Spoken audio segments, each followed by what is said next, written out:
Severe winter storms in California have claimed lives and stranded motorists across the Sierra Nevada mountains.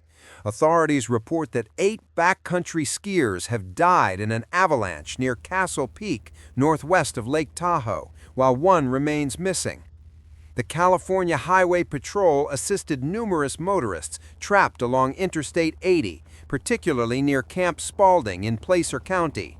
Heavy snow and freezing temperatures continue to blanket the area, with up to 8 inches of accumulation expected overnight. Soda Springs, a nearby mountain resort, also faced significant snow coverage, disrupting travel and local services. Officials warn that avalanche risks remain high in the region. Rescue teams were initially dispatched after a 911 call reported the avalanche Tuesday morning.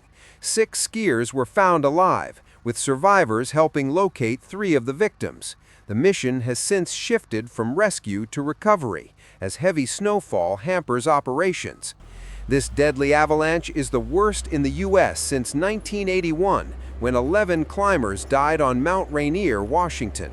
On average, 25 to 30 people perish in avalanches each year in the United States, according to the National Avalanche Center.